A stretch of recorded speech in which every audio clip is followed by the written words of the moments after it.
Students, आज जो है क्लास 10th का सेकंड जो लाइफ प्रोसेसेज है वो है रेस्पिरेशन का स्टडी हम लोग करेंगे। लाइफ प्रोसेसेज जो है उसके अंतर्गत हम लोग को 4 प्रोसेसेज के बारे में इस चैप्टर में पढ़ना है। वो है क्या? न्यूट्रिशन, जिसे हम पढ़ चुके हैं। रेस्पिरेशन, आज हम उसको शुरू करेंगे। इसके अलावा ट्रांसपोर्टेशन और एक्सक्रीशन, ये 4 लाइफ प्रोसेसेज चैप्टर फर्स्ट के अंतर्गत आते हैं। तो आज हम शुरू कर रहे हैं। फर्स्ट हम कंप्लीट कर चुके हैं जो न्यूट्रिशन है। सेकंड जो है रेस्पिरेशन, आज इसको हम शुरू करते हैं। तो ये रेस्पिरेशन वास्तव में है क्या? रेस्पिरेशन क्या होता है? एक ऐसा प्रोसेसेज होता है जिसमें क्या होती है, एनर्जी रिलीज होती है। It means respiration is the process of release of energy. और ये प्रोसेस जो होती है वो सेल के अंदर होती है। कहाँ होती है? विद इन द सेल, यानी कि इस सेल के अंदर एनर्जी रिलीज होती है। अब यहाँ पे क्वेश्चन ये बनता है कि एनर्जी रिलीज कैसे होती है? तो by the oxidation of the food, यानी फूड के ऑक्सीडेशन से एनर्जी रिलीज होती है। तो वही प्रोसेस क्या होती है, क्या कहलाती है? उस प्रोसेस को बोलते हैं रेस्पिरेशन। तो यहाँ पर हम देखते हैं रेस्पिरेशन है क्या। Respiration is the process in which the cell of an organism oxidises its food. और यहाँ पर जो फूड होता है मेनली ग्लूकोज होता है। फूड क्या होता है? जो रेस्पिरेटरी सबस्ट्रेट होता है, यानी रेस्पिरेशन में जिसका ऑक्सीडेशन होता है वो मेनली क्या लिया जाता है? ग्लूकोज। और है क्या ये? एक टाइप ऑफ कार्बोहाइड्रेट। इसके अलावा अदर रेस्पिरेटरी सबस्ट्रेट भी हो सकते हैं, लाइक फैट, प्रोटीन, ये भी हो सकते हैं। लेकिन जो मेन होता है रेस्पिरेटरी सबस्ट्रेट रेस्पिरेशन प्रोसेस के लिए जनरली यूज होता है ग्लूकोज। एंड यहाँ पर देखते हैं तो क्या है? And release carbon dioxide, water and energy. यानी इस प्रोसेस में क्या होगा? एनर्जी तो रिलीज होगी ही, इसके साथ साथ कार्बन डाइऑक्साइड भी रिलीज होता है। और क्या होता है? वाटर प्रोडक्ट इसका बनता है। और क्या होगा? एनर्जी रिलीज होगी। तो ये रेस्पिरेशन का डेफिनेशन हो गया। यहाँ पे अगर हम इसका इक्वेशन देखें तो क्या होता है? इक्वेशन यहाँ पे C6H12O6, ये वास्तव में है क्या? दिस वन इज ग्लूकोज, मतलब ग्लूकोज ये है, या हम इसी को फूड कह सकते हैं। फूड क्या होगा? ऑक्सीडाइज हो जाएगा। ऑक्सीडेशन का मतलब क्या है? ऑक्सीजन इससे बाइंड होगा और फॉर्म क्या होगा? कार्बन डाइऑक्साइड, वाटर, और इसके साथ साथ एनर्जी रिलीज होगी। तो ये पूरा इक्वेशन है किसके लिए? For the respiration. तो अगर इक्वेशन लिखने को आता है तो आप आराम से आप लिख सकते हैं C6H12O6 plus 6O2 equal to 6CO2 plus 6H2 और प्लस एनर्जी। इस तरह से ये क्या है? This one is the whole equation of respiration. तो ये क्लियर हो गया कि वास्तव में रेस्पिरेशन होता क्या है और उसका इक्वेशन क्या है। अब हम लोग देखेंगे इसी से रिलेटेड है, जो ये एनर्जी होती है हम लोगों की बॉडी में या ऑर्गेनिज्म बॉडी में स्टोर्ड होती है। किसके फॉर्म में? ATP के फॉर्म में स्टोर्ड होती रहती है। किसके फॉर्म में स्टोर्ड होती रहती है? ATP। And the full form of ATP, इसका जो फुल फॉर्म होता है वो होता है एडिनोसिन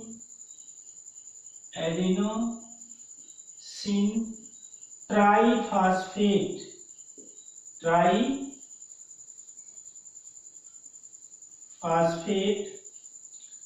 इसका मीन्स ATP का क्या होता है? फुल फॉर्म होता है। तो यहाँ पे the energy is stored in the form of ATP। जो रेस्पिरेशन प्रोसेस के अंतर्गत एनर्जी रिलीज होती है वो हमारी बॉडी में या अदर ऑर्गेनिज्म की बॉडी में होता क्या है? ATP के फॉर्म में स्टोर होता रहता है। फिर जो ये एनर्जी रिलीज होती है, फिर इसका यूज क्या है? All organism gate constant supply of energy from ATP. मतलब होता क्या है कि जो ऑर्गेनिज्म होते हैं परफॉर्म मैनी एक्टिविटीज, बहुत सारे वर्क करते हैं। और आपको पता होना चाहिए कोई भी वर्क करने के लिए एनर्जी रिक्वायर्ड होती है, तो वो एनर्जी की जो सप्लाई होती है वो किससे मिलती रहती है, एटीपी से। यानी कि जो एटीपी है ये क्या करता है, इसका ये ब्रेक डाउन हो जाएगा और फॉर्म हो जाएगा एडीपी और प्लस फास्फेट, फास्फेट बन जाएगा। यानी कि इसका एक बॉन्ड टू ब्रेक हो जाएगा और उसमें उस बॉन्ड में जो एनर्जी स्टोर्ड है उसका यूज हो जाएगा किसके लिए, to perform different type of work by the organism. यहाँ पर जो एडीपी है इसका अगर हम फुल फॉर्म देखें तो फुल फॉर्म क्या होता है, एडिनोसिन डाइफॉस्फेट, एडिनोसिन डाइफॉस्फेट होगा। तो यहाँ पे एटीपी और एडीपी का फुल फॉर्म भी आपको याद रखना है। तो क्या होगा, all organism gate constant supply of energy from ATP.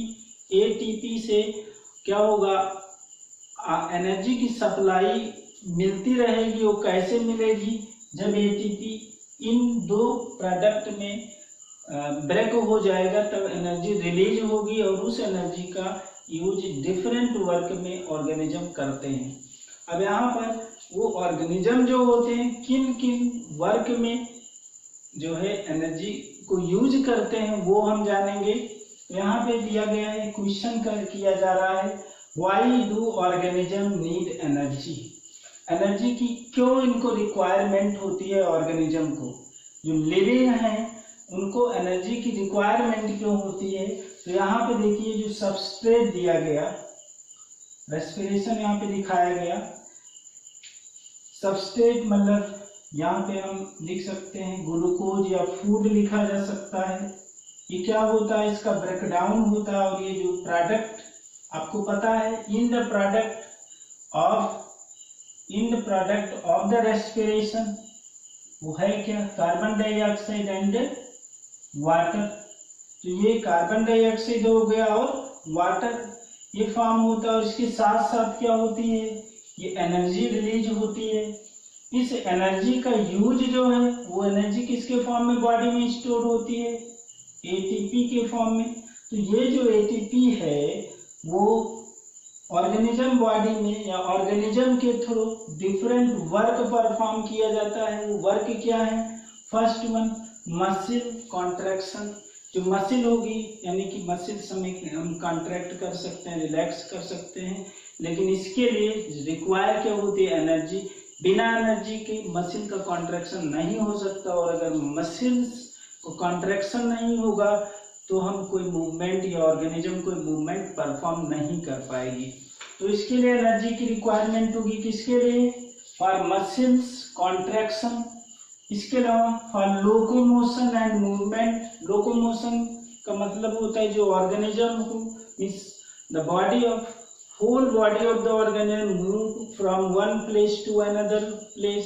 मतलब अगर कोई ऑर्गेनिज्म मूव कर रहा है एक स्थान से दूसरे स्थान पर, पूरी बॉडी उसकी चली जा रही है, तब उसको बोलते हैं लोकोमोशन। अगर क्या हो कि उसका हाथ पैर हिल रहा है या फिर उसके बॉडी के कोई भी पार्ट मूव कर रहा है तो उसको मूवमेंट बोलते हैं, या हम कह सकते हैं मूवमेंट उसको भी कह सकते हैं। अगर उसकी बॉडी एक स्थान से दूसरे स्थान पर जा रही तब भी कहलाएगी।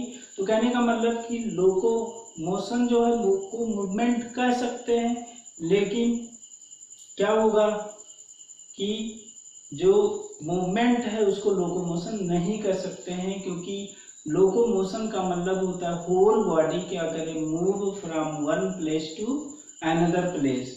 तो जरूरत क्या है, यानी कि एनर्जी की जो रिक्वायरमेंट होती है ऑर्गेनिज्म को किसके लिए, first one muscle contraction, second one locomotion, third one homeothermy. Homeothermy का मतलब यहाँ पर क्या है कि जैसे क्या होता है ऑर्गेनिज्म जो होते हैं कुछ ऑर्गेनिज्म की जो बॉडी होती है वो तो बॉडी टेम्परेचर कांस्टेंट होता है, एक सर्टेन टेम्परेचर होना चाहिए सरवाइव करने के लिए, तो उसको मेंटेन करने के लिए एनर्जी की रिक्वायरमेंट होती है। जैसे हम लोगों का जो टेम्परेचर है 37 डिग्री सेंटीग्रेड हमेशा रहता है। अगर हम बीमार ना पड़े तो अगर हम हेल्दी हैं तो उस केस में क्या होगा कि हमारे बॉडी का टेम्परेचर कितना होगा 37 डिग्री सेंटीग्रेड।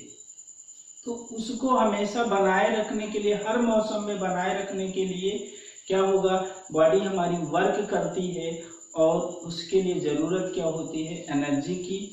और इसके बाद यहाँ पे क्या होगा, सेल डिवीजन, सेल डिवाइड होने के लिए भी एनर्जी की रिक्वायरमेंट होती है। इसके अलावा ग्रोथ के लिए एनर्जी की रिक्वायरमेंट, रिप्रोडक्शन के लिए, डेवलपमेंट के लिए एंड एक्टिव ट्रांसपोर्ट के लिए, इन सभी चीज़ों के लिए क्या होता है, एनर्जी की रिक्वायरमेंट होती है। और वो एनर्जी कहाँ से मिलती रहती है, रेस्पिरेशन से, मतलब इसी प्रोसेस के थ्रू। और रेस्पिरेशन प्रोसेस के थ्रू जो एनर्जी रिलीज होती है वो हमारी बॉडी में एटीपी के फॉर्म में स्टोर्ड होती है। इसके बाद में यहाँ पे थोड़ा सा आपको ये जानना है, क्वेश्चन ये भी पूछ सकता है, which gas is consume in respiration. आपको याद रखना है कौन सी गैस कंज्यूम होती है, तो वो होता क्या है, कौन सा गैस होता है, oxygen. And which gas release during respiration, तो आंसर होगा क्या, कार्बन डाइऑक्साइड या CO2। मतलब रेस्पिरेशन प्रोसेस में O2 ली जाती है। और इसके अलावा क्या होता है कि जो गैस रिलीज होती है रेस्पिरेशन प्रोसेस के बाद वो क्या होती है, CO2। एक चीज और ध्यान रखना है, जो ऑर्गेनिज्म होते हैं चाहे वो प्लांट हो या एनिमल हो जिनमें रेस्पिरेशन होता है, या सभी में रेस्पिरेशन होगा, रेस्पिरेशन भी कई तरह का होता है, तो यहाँ पर आपको पता होना चाहिए कि क्या होता है, ऑल टाइम, मतलब ये रेस्पिरेशन होता रहता है, मतलब ड्यूरिंग डे एंड नाइट, दोनों टाइम में ये होता है। मतलब पूरे टाइम क्या होता है, ऑर्गेनिज्म जो होते हैं वो रेस्पायर करते रहते हैं, चाहे वो प्लांट हो या एनिमल हो, वो रेस्पिरेशन करते रहते हैं। हाँ, फर्क ये हो सकता है कि जो रेस्पिरेटरी रेट जो होती है वो स्लो और फास्ट हो सकती है। इसके बाद हम लोग देखेंगे टाइप। जो रेस्पिरेशन होता है वो दो तरह का होता है, it means there are two type of respiration. First one aerobic respiration,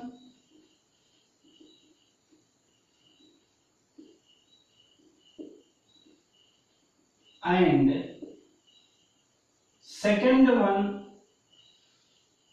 anaerobic respiration, anaerobic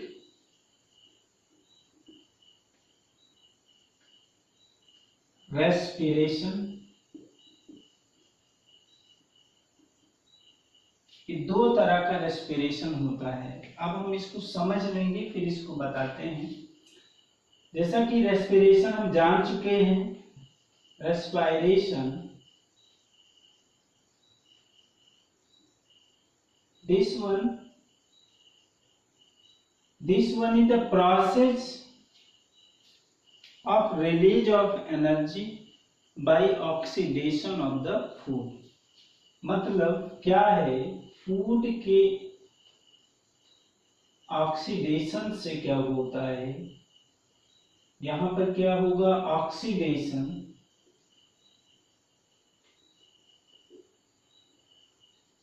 से एनर्जी रिलीज होती है, साथ साथ में कुछ प्रोडक्ट्स भी रिलीज होते हैं, इंड प्रोडक्ट होते हैं। तो यहाँ पर जो ये ऑक्सीडेशन होता है, दिस ऑक्सीडेशन जो होगा में occur in presence of the oxygen, मतलब क्या होता है, अगर हो रहा है किसके प्रेजेंस में, इन प्रेजेंस ऑफ ऑक्सीजन, या फिर ये हो सकता है इन absence of oxygen, in absence of oxygen. मतलब जो फूड का ऑक्सीडेशन होता है वह ऑक्सीजन के प्रेजेंस में भी हो सकता है और ऑक्सीजन के एब्सेंस में भी हो सकता है। तो अगर वो हो रहा है किसके प्रेजेंस ऑफ द ऑक्सीजन, तब वो प्रोसेस क्या कहलाएगा, एरोबिक रेस्पिरेशन। अगर इन एब्सेंस ऑफ द ऑक्सीजन हो रहा है तो वो प्रोसेस कहलाएगा एनएरोबिक रेस्पिरेशन। यानी फूड का जो ऑक्सीडेशन में भी, ऑक्सीडेशन ऑफ फूड में be in presence of the oxygen और in absence of the oxygen. अगर वो प्रेजेंस में हो रहा है ऑक्सीडेशन ऑफ द फूड तो एरोबिक रेस्पिरेशन कहलाएगा, और अगर इसके मीन्स ऑक्सीजन के एब्सेंस में हो रहा है तो क्या कहलाएगा, उसको बोलेंगे एनारोबिक रेस्पिरेशन। तो यहाँ पर it means the type of respiration in which oxygen required is called aerobic respiration. It means here oxygen is required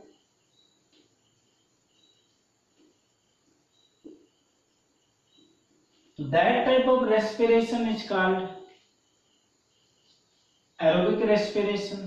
तो यहाँ पे देखिए जो mostly organism perform aerobic respiration and the organism which respire by this method are called aerobes.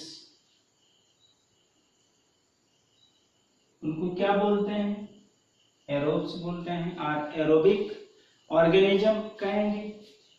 And the organism which perform anaerobic respiration called anaerobes, उनको क्या बोलेंगे, anaerobes बोलेंगे। ऐसे ऑर्गेनिज्म को क्या बोलेंगे, anaerobes बोलेंगे। तो यहाँ पे अधिकतर जैसे हम ही लोग क्या होते हैं, एरोब्स होते हैं, क्योंकि हम ऑक्सीजन के प्रेजेंस में ही रेस्पिरेशन कर सकते हैं, एटमॉस्फेरिक ऑक्सीजन को हम यूज करते हैं।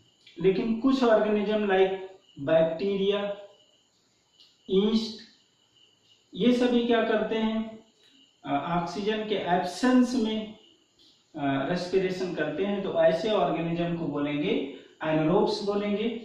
तो ये क्लियर हुआ। अब यहाँ पर आपको पता है कि जो रेस्पिरेशन है वो किसके प्रेजेंस ऑफ ऑक्सीजन में हो सकता है, एब्सेंस ऑफ द ऑक्सीजन, और फिर ऑक्सीडाइज हो करके इसमें अगर जो इंड प्रोडक्ट्स फॉर्म होता है, इंड प्रोडक्ट,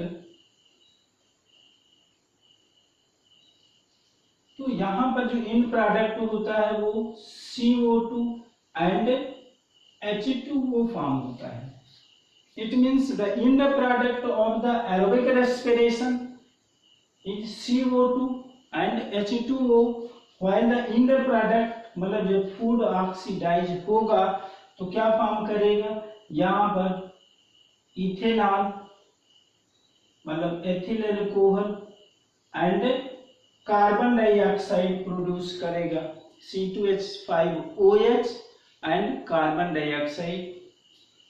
तो ये इनके इंड प्रोडक्ट होंगे। एरोबिक रेस्पिरेशन का जो इंड प्रोडक्ट होता है वो carbon dioxide and water, while the end product of the anaerobic respiration is ethyl alcohol and carbon dioxide ये होता है। या फिर लैक्टिक एसिड भी हो सकता है, क्या हो सकता है, लैक्टिक एसिड भी हो सकता है। तो यहाँ पर अगर यहाँ पे जो मीन्स जो कार्बन डाइऑक्साइड और ये बनते हैं, यहाँ पर फूड का कंप्लीट ऑक्सीडेशन होता है, जबकि यहाँ पर incomplete, that is the partial oxidation of food takes place in anaerobic type of the respiration, तो अगर यहाँ पे देखिए क्या होता है, complete oxidation of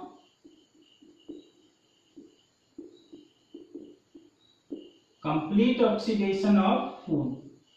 It means in anaerobic respiration the complete oxidation of food takes place, while in anaerobic respiration incomplete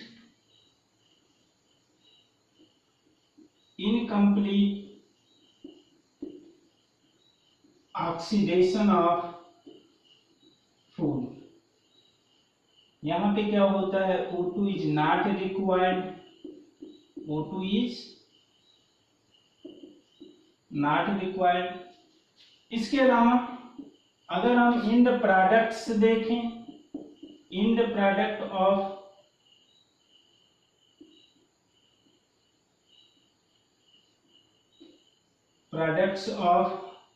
aerobic respiration, that is CO2 and H2O, while in product of anaerobic respiration is C2H5OH and CO2 or lactic acid. तो ये इन product होता है। इसके अलावा और भी जानेंगे, जो रेस्पिरेशन होता है आपको बताया गया दो तरह का, एरोबिक एंड एनारोबिक। तो इसमें जो एनर्जी होती है, चूंकि complete oxidation of the food होता है, तो यहाँ in this process in anaerobic respiration more amount of energy release, while in anaerobic very less amount of energy release. मतलब इसमें जो एनर्जी रिलीज होती है एनारोबिक प्रोसेस में बहुत कम होती है, जबकि एरोबिक रेस्पिरेशन में क्या होती है, बहुत ज्यादा मात्रा में क्या होती है, एनर्जी रिलीज होती है। तो यहाँ पर अगर हम इसमें देखें, more energy release in this process, more energy release in this process, in it हम कर सकते हैं। इसके अलावा लेस एनर्जी रिलीज,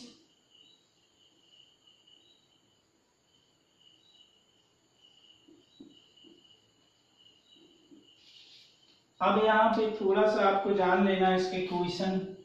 अगर हम इसका इक्वेशन देखें तो क्या होता है कि फूड का ऑक्सीडेशन होगा वो complete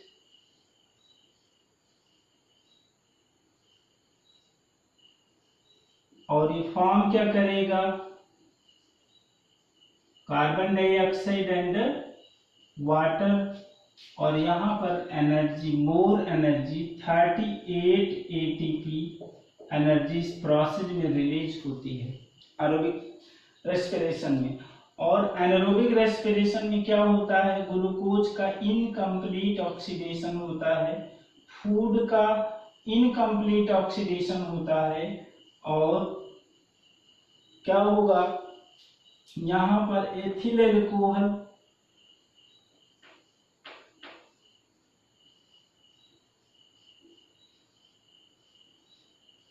and carbon dioxide and only 2 ATP, केवल 2 ATP एनर्जी रिलीज होती, बहुत ही कम एनर्जी रिलीज होती है।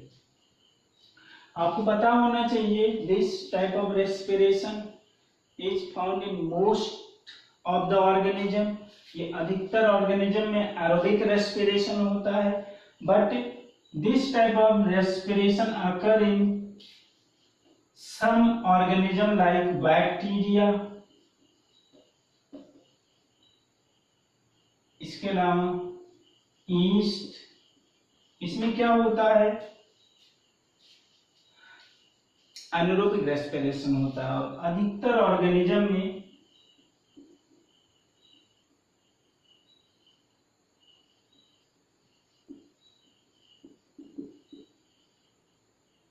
मोस्टली ऑर्गेनिज्म क्या होते हैं, परफॉर्म करते हैं एरोबिक रेस्पिरेशन।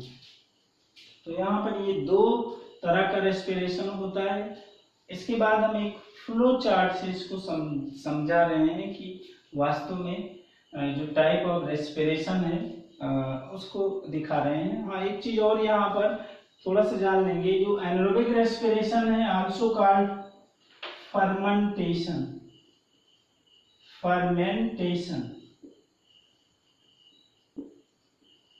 इसको फर्मेंटेशन भी बोलते हैं। मतलब इस प्रोसेस में, फर्मेंटेशन में क्या होता है, ग्लूकोज का क्या हो, ग्लूकोज से अल्कोहल का फॉर्मेशन हो जाए। यहाँ पे जो एथिल अल्कोहल बन रहा है तो वो प्रोसेस कहलाती है फर्मेंटेशन। तो ये दोनों प्रोसेस एक ही है, कॉम्प्लेक्स प्रोसेस है, जिसमें क्या होता है, अल्कोहल का फॉर्मेशन होता है।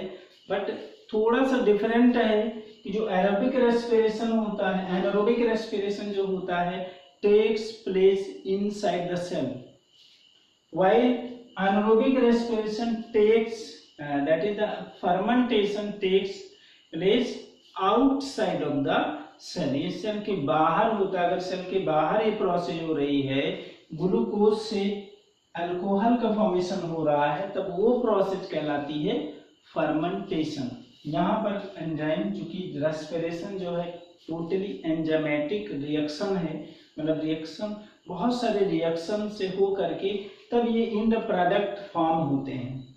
तो एक फ्लो चार्ट से हम दोनों को फिर थोड़ा और एक्सप्लेन कर रहे हैं। तो आपको पता है कि रेस्पिरेशन जो होता है दो तरह का होता है, एरोबिक एंड एनारोबिक। और मेनली जो रेस्पिरेटरी सबस्ट्रेट होता है वो ग्लूकोज होता है। क्या है? Glucose. This one is the respiratory substrate.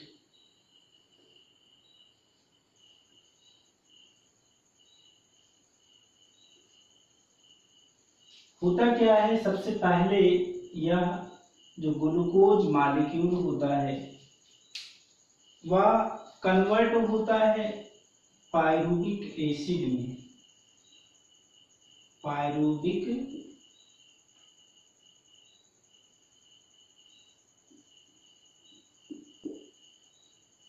Acid, glucose molecule first converted into pyruvic acid. चाहे वो एरोबिक रेस्पिरेशन हो या एनारोबिक रेस्पिरेशन हो, दोनों के केस में क्या होगा, क्योंकि आपको पता है एरोबिक रेस्पिरेशन हो या एनारोबिक रेस्पिरेशन हो, एनर्जी रिलीज के लिए दोनों क्या है, both are energy releasing process. तो दोनों में एनर्जी रिलीज होता है, और वो होता किससे है, by oxidation of the food. तो जो फूड ऑक्सीडाइज होता है तो वो कई स्टेप्स से, मतलब उसमें कई स्टेप्स होते हैं। तो यहाँ पर क्या होगा, जो ग्लूकोज मॉलिक्यूल होता है वो पायरुविक एसिड में कन्वर्ट होता है। Here process is called, means that is the process of conversion of glucose into pyruvic acid. This one is called glycolysis. ये प्रोसेस क्या कहलाती है, ग्लाइकोलाइसिस। या इस प्रोसेस को डिस्कवर्ड किए थे 3 साइंटिस्ट, और इसी कारण से इस प्रोसेस को EMP पाथवे बोलते हैं। क्या बोलते हैं? EMP पाथवे भी बोलते हैं। यहाँ पे अगर हम इन साइंटिस्ट का नाम जाने तो E फॉर होता है इम्बेडेड, और M फॉर होता है मेयरहॉफ, while P फॉर होता है पारनस। मतलब ये 3 साइंटिस्ट थे जिन्होंने इस पाथवे को डिस्कवर्ड किया था। वो पाथवे कौन था? ग्लाइकोलाइसिस, और इसी कारण से इसको EMP पाथवे भी बोलते हैं। यहाँ पर एक दो चीजें और जानने वाली चीजें हैं जो आपको याद रखना होना चाहिए।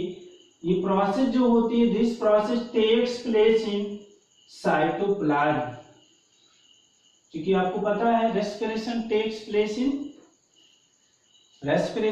Place inside the cell. तो जो ग्लाइकोलाइसिस होती है वो तो होती है साइटोप्लाज्म में। कहाँ होती है? This takes place in the cytoplasm. इसके अलावा there is no need of oxygen, मतलब ये होता क्या है, इसके लिए ऑक्सीजन की कोई रिक्वायरमेंट नहीं होती है, मतलब O2 is not required, O2 is not required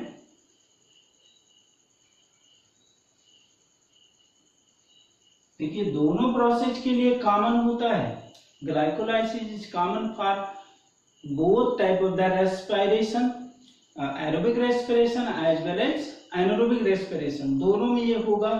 अब जब ये पायरुविक एसिड फॉर्म हो जाएगा फिर क्या होगा, ऑक्सीजन प्रेजेंट है या ऑक्सीजन प्रेजेंट नहीं है उसके बेस पर ये फिर अगर प्रेजेंस होगा, ऑक्सीजन प्रेजेंट है तो उस केस में उसको एरोबिक रेस्पिरेशन बोलेंगे, अगर नहीं प्रेजेंट है तो क्या हो जाएगा, एनारोबिक रेस्पिरेशन। एक चीज और जानना है, यहाँ पे 1 मॉलिक्यूल ऑफ द ग्लूकोज क्या करेगा, produce 2 molecule of the pyruvic acid, मतलब एक ग्लूकोज से 2 पायरुविक एसिड फॉर्म होते हैं। जब ये पायरुविक एसिड फॉर्म हो जाएगा तब यहां पर क्या होता है, इन प्रेजेंस ऑफ ऑक्सीजन, अगर क्या है ऑक्सीजन प्रेजेंट है, प्रेजेंस ऑफ ऑक्सीजन, तब क्या होगा, ग्लूकोज यानी पायरुविक एसिड जो होगा वो कन्वर्ट हो जाएगा, उसका कंप्लीट ऑक्सीडेशन होगा और फॉर्म कर देगा कार्बन डाइऑक्साइड, इसके अलावा वाटर एंड एनर्जी रिलीज होगी, वो भी क्या 38 ATP। और अगर ऑक्सीजन प्रेजेंट नहीं है, that is in absence of oxygen, in absence of oxygen, ये ऑक्सीजन के एब्सेंस में, अब ये डिपेंड करेगा वो सेल कौन सा है। देखिए अलग अलग सेल में अगर ऑक्सीजन प्रेजेंट नहीं है, like in yeast cell, yeast cell में क्या होता है, this pyruvic acid converted into ethanol and carbon dioxide and only 2 ATP of energy, but in muscles cell, muscles cell में क्या होगा, जो पायरुविक एसिड होता है वो कन्वर्ट होता है किसमें, लैक्टिक एसिड में, लैक्टिक एसिड और ओनली 2 मॉलिक्यूल ऑफ ATP।